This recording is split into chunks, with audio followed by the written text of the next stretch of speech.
dan selama proses bekerja diberikan uang saku sebesar upah minimum UMP. Dan ini untuk 6 bulan dan anggarannya sudah disediakan sebesar 198 miliar.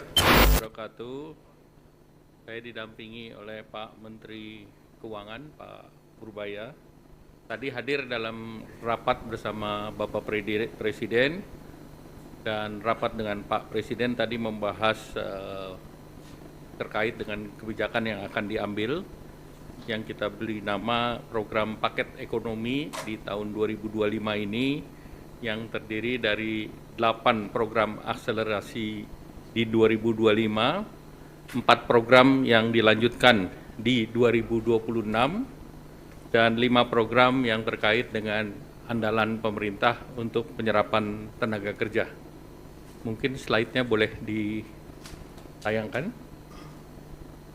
Nah, dari 8 program akselerasi pembangunan tersebut, yang pertama adalah magang lulusan daripada perguruan tinggi dengan kriteria maksimum fresh graduate 1 tahun.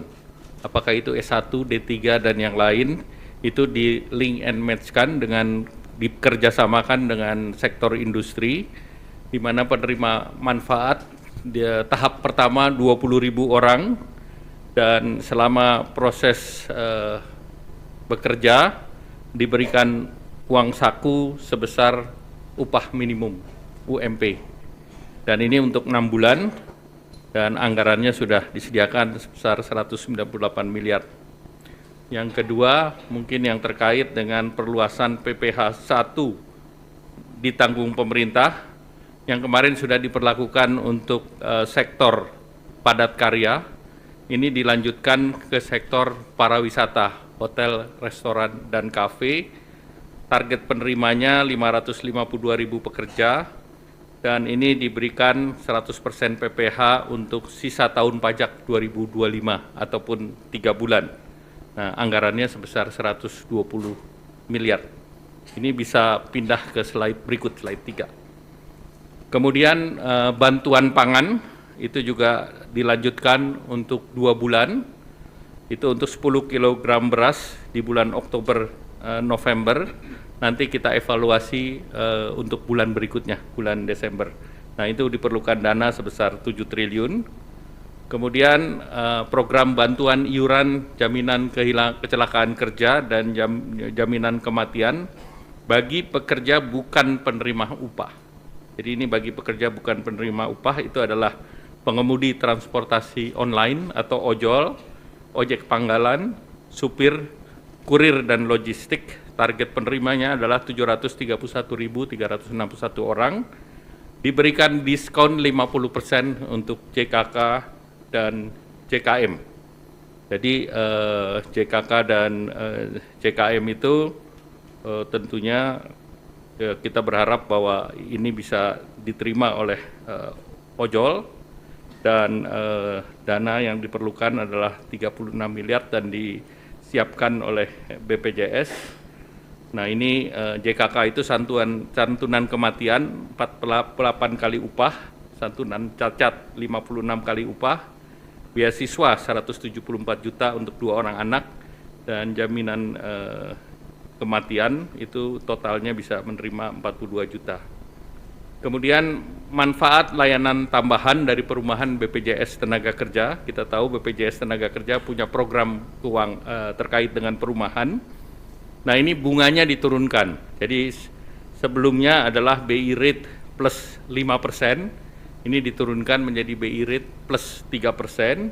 Kemudian untuk penerima manfaat di mana itu bisa untuk menyicil rumah, bisa untuk down payment, dan juga untuk para developer yang tadinya BI rate plus 6 diturunkan juga menjadi 4%. Ini seluruhnya dengan juga relaksasi slick dari OJK.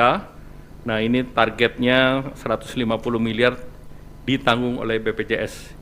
Tahun ini ditargetkan sampai 1.000, namun tahun depan akan ditingkatkan jumlahnya karena ini akan mendukung program Bapak Presiden untuk menyediakan 3 juta rumah. Kemudian percepatan deregulasi PP 28, yaitu integrasi sistem kementerian lembaga dan juga rencana daerah tata ruang RDTR ke OSS. Nah, ini akan didorong jumlah daerahnya tadi ditingkatkan bukan 50 tetapi ini 50 kabupaten kota, namun daerahnya menjadi 170 sekian kecamatan, dan diharapkan tahun depan juga bisa ditambahkan. Dan untuk RDTR itu disediakan dana 3,5 miliar per RDTR, di mana dari Badan Geologi Informasi Geospasial akan menyiapkan data, sehingga nanti OSS punya fiktif positif untuk 20 hari kerja.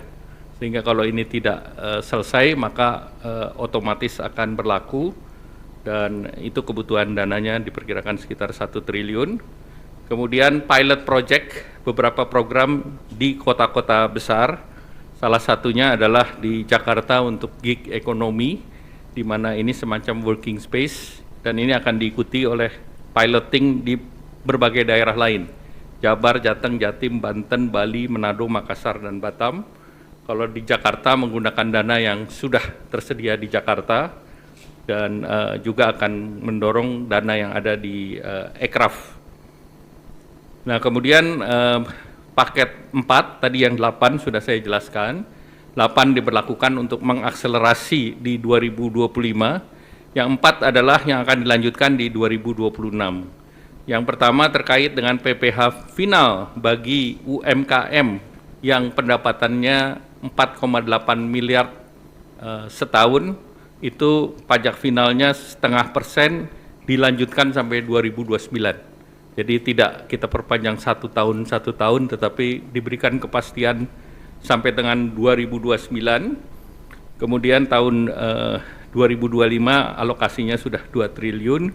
Kemudian wajib pajak yang terdaftar sudah 542.000, ini dari Kementerian Keuangan.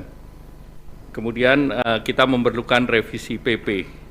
Kemudian perpanjangan PPh pasal 21 DTP untuk pekerjaan sektor pariwisata yang tadi baru diberlakukan akan dilanjutkan tahun depan. Jadi ada kepastian sampai tahun depan PPh sektor Horeca ini masih ditanggung pemerintah dengan estimasi anggarannya 480 miliar dengan gaji di bawah 10 juta. Kemudian untuk pekerja industri padat karya, yaitu alas kaki, tekstil, pakaian jadi, furniture, kulit, dan barang kulit, ini juga dilanjutkan, yang 10 juta itu ditanggung pemerintah. Ini targetnya adalah 1,7 juta pekerja, dan alokasi tahun ini sudah disediakan 800 miliar. Jadi ini pun akan dilanjutkan tahun depan. Kemudian diskon iuran jaminan kecelakaan kerja dan jaminan kematian bukan untuk pekerja upah, ini diperluas bukan hanya untuk ojol dan juga pangkalan dan yang lain, tetapi juga pekerja bukan penerima upah lainnya seperti segmen petani, pedagang, nelayan, buruh bangunan, pekerja rumah tangga, targetnya sebesar 9,9 juta dan perkiraan anggarannya 753 miliar. Nah, kemudian juga tadi dibahas langsung dengan Bapak Presiden paket penyerapan tenaga kerja dari program unggulan Bapak Presiden. Yang pertama tentu Koperasi Desa Merah Putih, itu ada 80.000 karyawan baru, diperkirakan bisa menyerap 681.000 dan targetnya sampai 1 juta orang di bulan Desember.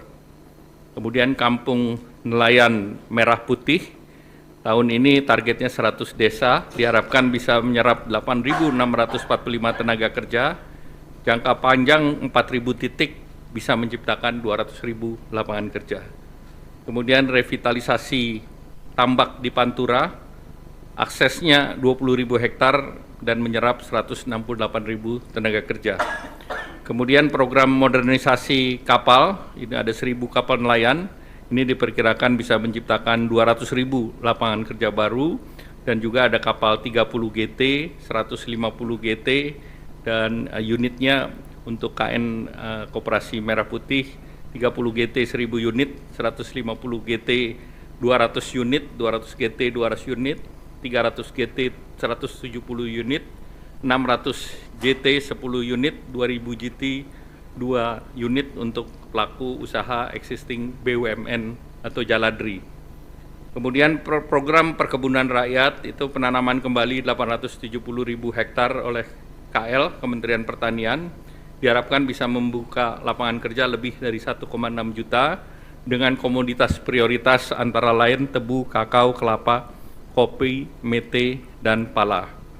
Selanjutnya juga terkait paket penyerapan likuiditas, nanti Pak mungkin akan ditambah oleh Pak Menteri Keuangan. Lanjut, Menteri Keuangan juga mengusulkan ada tim akselerasi program prioritas yang nanti akan dipimpin oleh Menko Perekonomian dan Menko Pangan dengan Wakil Menteri Keuangan, Menteri Investasi, Kepala BKPM, dan Menteri PPN Bappenas, beranggotakan seluruh menteri yang terkait dengan program.